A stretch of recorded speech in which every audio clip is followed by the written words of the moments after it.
vous écoutez RTL. Maison, jardin, cuisine, brocante ce dimanche matin. Thierry, Églantine, Sébastien et Laetitia. Mes amis, bonjour. Bonjour Bernard. Bonjour à tous. Thierry, vous avez clos hier Maison, jardin, cuisine, brocante. Vous ouvrez ce matin et vous poursuivez sur l'aventure Les extraordinaire des patates des Andes, jugées très peu digestes au XVIe siècle. Bon, ça nous a donné faim tout ça, ma foi.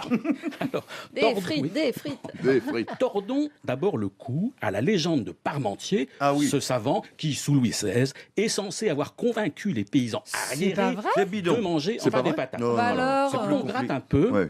Il a surtout fait de la com. Exactement. Oui, grâce à lui, Marie-Antoinette a orné ses coiffures de fleurs de pommes de terre. Oui, il a fait garder par l'armée un champ de patates pour donner l'impression que ces pommes de terre étaient précieuses. Donc il a quand même donné l'envie à tout le monde d'en cultiver. Hein. On a appris ça à l'école, non? Oui, si ce n'est que cela a été d'une efficacité que très relative. Car dans les campagnes, presque tout était déjà joué avant lui. D'abord parce que, indigestes ou pas, ces pommes de terre ont été adoptées dès le début du XVIIe par bien des paysans. Ouais, et ça, Thierry, c'est avéré. Hein. Oui, les registres fiscaux l'attestent avec la question qui tue. Faut-il ou non payer la dîme sur les patates? Ah oui. Les Basques s'y mettent les premiers, d'autres régions pauvres les imitent. Ces patates étaient mauvaises, certes, mais mieux valait en manger que de mourir de faim. Alors, les bourgeois n'en mangeaient pas, mais les paysans pauvres, oui. Et eux, ils en mangeaient. Bon résumé, Bernard. Alors, dès le règne de Louis XIII, qui trouvait les pommes de terre dégoûtantes, mes ancêtres morvandiaux en cultivaient sous le nom de truffe. La truffe, Il en oui. était de même dans les Vosges et le Limousin. Mais elles sont restées longtemps indigestes, ces patates, en fait? Alors, peu à peu, les choses ont évolué. D'autres variétés ont été importées d'Amérique, meilleures au goût et surtout plus adaptées à notre climat, car arrivant à maturité plus tôt. Oui. Des cultivateurs inventifs ont alors cultivé toutes ces patates côte à côte et ont semé leurs graines en profitant ainsi des améliorations génétiques dues aux fécondations croisées. Et c'est ça qui fait, Thierry, Génial. les nouvelles sélections qui sont à la fois savoureuses et digestes. pour Tout le à coup. fait. Voilà. Et dès la fin du XVIIIe, quand Parmentier s'agite à la cour, Avec ses petits la bras, vraie révolution est déjà faite dans les campagnes. Absolument. 44 variétés de patates bonnes au goût en France Ah, en déjà 1789. Et commence alors l'âge d'or de la pomme de terre, Avec sa gloire, dans lequel nous vivons toujours. Ah bah oui. la gloire, c'est la fin des disettes chez les pauvres. Mais hélas, il y aura bientôt aussi son revers, quand une maladie, le mildiou, ravagera la production irlandaise en 1845, provoquant une épouvantable famine. Ce mildiou, que l'homme apprendra à soigner avec le premier pesticide moderne, la bouillie bordelaise, en 1886. Donc ça, c'est une autre histoire. Faudra nous la Quelle raconter aventure. celle-là. hein. Ah, À l'occasion, c'est l'aventure de très la intéressant. patate la bouillie racontée bordelaise. par Thierry Denis au coin du feu. Ah oui, Je vous j'adore. jure Pas que ça, mal. c'est de la grande radio. Ouais. Aujourd'hui, côté brocante, Églantine et Mayenne, vous nous emmenez chiner de très beaux objets, tout en plus en faisant une très bonne action. C'est exactement bien, ça, Bernard. Il y a de plus en plus d'associations qui organisent leurs propres brocantes pour récolter des fonds. Oui. Et elles Oui. le font avec talent. Par exemple, la semaine prochaine, c'est le Secours Populaire qui organise un bel événement à La Rochelle. Une brocante solidaire, donc, et une vente aux enchères. Sans vouloir faire mon sceptique, il y a vraiment des trucs intéressants. Ça fait plutôt vide-grenier, non votre Alors truc, non, là vous n'y êtes pas du tout. Il C'est s'agit vrai vraiment d'une brocante. D'ailleurs, c'est la 7e fois que le Secours Populaire le fait. L'association commence à acquérir un vrai savoir-faire dans le domaine.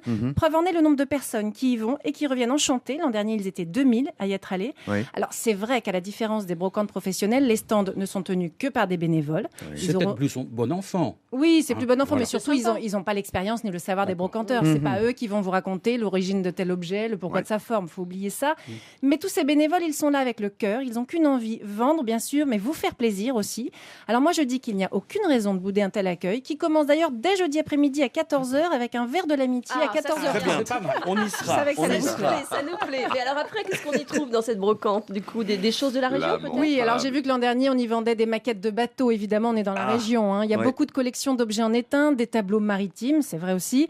Mais aussi tout ce qu'on trouve habituellement dans ce type d'événement. Donc il y a des livres anciens, de la vaisselle, des vinyles, des jouets, du prêt-à-porter, du mobilier, des objets de décoration, du linge ancien brodé, des Oui. carrés de soie, de grands couturiers, il y a de tout.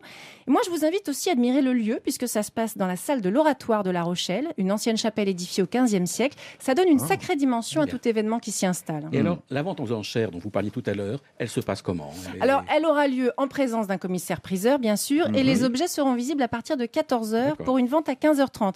Mais vous pouvez déjà voir tous ces objets sur le site internet de l'Hôtel des Ventes de La Rochelle. Vous nous redonnez les dates exactes, s'il vous plaît? Alors c'est jeudi et vendredi prochain, les 22 et 23 février. Et puis je voudrais rajouter pour les passionnés, je vous signale le 42e salon des antiquaires de Nancy qui se tient depuis jeudi jusqu'à bien, lundi compris. Et ce qui me semble intéressant, c'est qu'avec le même billet d'entrée, vous aurez aussi accès à un salon Habitat Déco et un salon des métiers d'art. Et ça, je trouve ça toujours formidable. Bien. C'est bien, hein, les billets couplés comme Oui, ça. c'est très, très bien. Et je vous des mets toutes les sorties extrêmement informations enrichissantes. sur La Internet. suite de Maison, Jardin, Cuisine, Brocante dans un court instant. Bon, déjà hier, il voulait pas faire à cuisiner parce qu'il nous a parlé d'un bouquin. Pareil, Là, il j'ai veut- pas changé. Quel il paresseux. veut buller devant la télévision. Exactement. Sébastien Demorand. Quant à Laetitia, elle a trouvé une peinture écolo. C'est pas la première fois. Hein. J'espère que celle-là, Ah, mais elle est bien, elle est merveilleuse. bien. Tant mieux. À tout de suite. Maison, jardin, cuisine, brocante. Sur RTL. Il est 9h45. La suite de Maison, Jardin, Cuisine, Brocante, Sébastien Demorand, comme vous l'aviez annoncé hier, vous poursuivez dans un week-end loin des fourneaux. Hier, on a bouquiné. Quel est le programme pour ce dimanche? Eh ben Bernard, on reste en position allongée, Ah. pour ma part. Au lit, je n'en sors C'est pas. Laetitia qui a dû le convaincre. J'ai Il est mon atteint de ordinateur l'autocité. portable Oui, c'est sur les genoux, bien calé. Je lance mon navigateur internet et je me mets sur Netflix. Pour voir un film bon. Non, Le parce que festin de Babette. comme pas mal de monde, moi je me suis récemment abonné pour les gamins et j'ai découvert, figurez-vous, de quoi assouvir littéralement sa faim de cuisine. Netflix, c'est pas que des séries ou des films un peu ringards parfois, c'est aussi, figurez-vous, des tonnes de documentaires sur l'alimentation, les chefs, les cultures gastronomiques.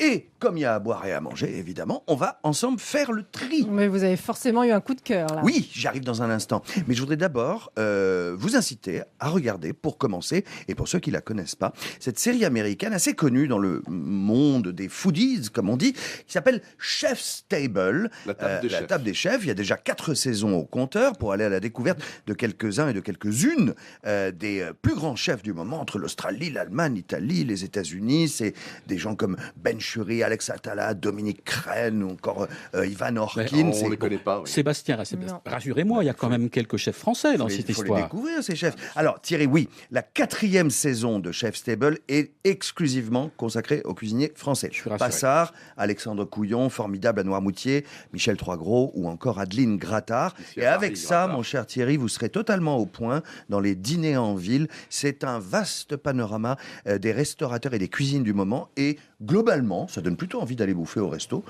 Donc c'est bien. C'est une bonne chose. Voilà. Qu'est-ce qui vous a ouvert encore l'appétit? Ah, il y a des choses qui m'ont surtout coupé l'appétit, figurez-vous. Ah bon Parce qu'il y a pas mal de documentaires et de reportages qui sont très intéressants, comme cette série qui s'appelle Rotten, ça veut dire pourri en anglais. Et elle explore, cette série, certains effets terribles, évidemment, de la mondialisation alimentaire. Il y a un épisode, par exemple, sur l'ail, figurez-vous, qui raconte que la Chine, qui est le premier producteur mondial, fait travailler des prisonniers pour abaisser ses coûts de production avant d'aller inonder le marché américain à bas prix, évidemment, et concurrencer les petits producteurs d'ail américains. Alors, c'est pas très, très ragoûtant, mais c'est franchement instructif quand on s'intéresse aux enjeux mondiaux de l'alimentation. Moi, j'ai vu un documentaire hallucinant sur la tomate, qui Oui, a été tout à fait. entièrement Oui, tout à fait. privatisée par Qui est les passé il y a pas- Chinois. il y a pas très et que longtemps quand sur, vous achetez, oui. par exemple, Oui. Du concentré de tomate, oui, tout à fait, il vient oui. de Chine. Il est Absolument. marqué en italien sur le tube, Ouais. mais en fait, il vient de Chine. Et Pipo. tous les producteurs Ouais. de tomates européens sont Ouais, en train on de est crever d'accord. avec ça. Ouais. Alors, c'est vraiment pas joli tout ça. Oui, c'est On va vrai. changer les idées. Oui. Vous nous avez dit tout à l'heure que vous avez eu un coup de cœur. Oui, un Alors, coup de cœur, oui. Thierry. Alors, encore un documentaire qui explore, c'est génial, l'histoire d'un plat culte aux États-Unis, un plat, dit-on, d'origine chinoise. C'est le fameux poulet General Tso, qui est cuisiné dans Tso. tous les boui-boui du Oh, je Texas, connais du pas. Montana, Non, non plus. comme dans les vrais bons restaurants de Chinatown à New York. Alors, d'où vient ce plat? Qui l'a créé? À quelle époque? C'est une grande enquête historico-gastronomico-sociologique entre la Chine et les États-Unis, où ce plat est, en Chine, totalement inconnu. Ah, c'est génial. C'est Ah, hyper c'est drôle. bien, ça. Alors, Ça c'est arrive. évidemment voilà la communauté immigrée au début du XXe siècle aux États-Unis l'a adapté. qui a façonné le Génial, plat, oui. sa légende, adapté au goût américain. C'est donc l'histoire d'une assimilation culturelle par Ouais. la gamelle. Et ça, c'est évidemment passionnant. Bon, vous avez vu, il y a plein de choses à voir et à manger sur Netflix. On en reparlera, je pense, ces prochains mois. Et d'ici là, on va peut-être réfléchir à 2-3 plateaux télé. Hein Ah, oui, très ça, c'est bien. bien. Voilà. Ça, c'est une bonne idée, Très ça. bonne idée. Autre bonne idée, Laetitia Nallet, votre trouvaille, la peinture à l'eau, c'est plus rigolo. Qui chante là? Bah, c'est la pointe. La pointe. Il Bien chante sûr. ça, la peinture à l'huile, c'est plus Ouais. difficile, la peinture à l'eau, c'est plus rigolo. Ah, Absolument. Il aurait pu dire aussi que la peinture à l'eau, c'est plus écolo, car nous allons nous soucier de notre santé. Allez, répondez-moi franchement. Oui. Qui fait attention avant d'acheter une peinture à sa toxicité? Pas Moi, oui. Non, moi. Je regarde Ça sur va, le moi. Ah, Non, ça va. il faudrait faire Le gaffe. problème, c'est que c'est pas très clairement. Non, indiqué, c'est un hein. peu compliqué tout ça. Il y a les alors- peintures glycéro à base d'huile avec nettoyage des outils au White Ça, Spirit. c'est Oui, Qui ont oui. presque disparu du marché parce qu'elles émettaient beaucoup trop de COV, Ah, rappelez-nous, composants, Composants organiques composants volatiles. organiques Ah oui. volatiles. Pour vous souvenir, en fait, c'est comme les pots d'échappement des matériaux. Oui. On les trouve dans les peintures, les tissus, les PVC, les vernis, les colles. Ils polluent l'air des pièces dans lesquelles on se trouve. Voilà. C'est pour ça qu'on utilise tous des peintures acryliques. Alors, acrylique, ça veut dire quoi? Ça veut dire nettoyage des outils à l'eau. La peinture acrylique, c'est mieux. Depuis 2011, l'émission du taux de COV est surveillée. C'est moins de 30 grammes de COV par litre si vous achetez des produits avec l'indication A+. Donc, OK, vous achetez un pot de peinture préféré A+. Non, mais je comprends pas. Acrylique, c'est pas écolo. Ah bah non, c'est écolo non, la peinture acrylique, elle est en phase aqueuse, d'accord, mais elle est fabriquée avec une résine chimique issue de l'industrie pétrolière. Ah, ok. Donc, si vous ne voulez aucune émission de COV dans votre intérieur, Oui. il faut utiliser une peinture à la chaux. Alors moi, je vais faire mon vieux ronchon. Ah. Les couleurs de ces vieilles peintures à la chaux, elles sont pas toujours top. Pas toujours, pas toujours. Mais depuis 3 Ils ans, sont il y a un peu des... palichonnes, c'est Non, ça et puis après, on veut aussi acheter un pot tout prêt à l'emploi, etc. Donc depuis 3 ans, la bonne nouvelle, c'est qu'il y a des peintures écolo qui sont arrivées sur le marché. Elles sont pas toutes jolies non plus dans les couleurs, mais moi j'en ai repéré une qui est juste sublimissime, je Ouais. trouve, qui s'appelle Pure and Paint. C'est Émission... anglais, ça. Écoutez bien, l'émission de COV par pot, c'est 0,001 g par litre. C'est que dalle, c'est zéro. Donc, C'est parfait, quoi. en plus, c'est une peinture qui est fabriquée en Rhône-Alpes, qui a Très développé... jolie couleur. Ouais, c'est superbe. Alors, pas elle a fini. développé une résine verte à base d'huile de colza. C'est la même que vous avez dans votre vinaigrette. Il y a Oui, aussi tout à de fait. l'huile de lin et de l'huile de bois. Ouais. C'est une peinture donc végétale fabriquée avec 98% de matières premières naturelles et locales. Donc, elle est biodégradable. Ça veut dire que vous très joli. pouvez carrément jeter la fin du pot dans l'évier de la cuisine. Ah ouais Et une peinture écolo, c'est la oui. garantie donc de ne pas polluer la pièce. En Voilà. aucune façon. Hein. Là, il n'y a aucune émanation nocive, c'est-à-dire que vous repeignez, vous pouvez dormir dans la pièce le soir même, c'est vous ne bien. craignez rien. Cette marque Pure and Paint travaille pour les maternités, les crèches, les établissements de santé et a développé un nuancier de 1200 teintes pour nous faire rêver parce qu'évidemment, elle est en vente aussi pour nous, grand public. Et hein. c'est aussi solide, ça tient aussi bien que les autres peintures? Oui, ça tient aussi bien. Et alors, ça a un plus, les peintures écolo, c'est qu'elles sont plus vivantes. Elles Pourquoi captent et elles renvoient mieux la lumière. Ah ouais. Vous savez, une peinture acrylique, elle est filmogène, c'est-à-dire qu'elle va former comme un film transparent Exact. sur le mur. Ouais, ouais, Oui. ouais. Du coup, c'est un aplat. L'œil, il voit quoi? Il voit le film et il va pas plus loin. Ouais. Alors qu'avec la peinture écolo, il n'y a pas de formation de film, ce qui apporte de la profondeur à la couleur.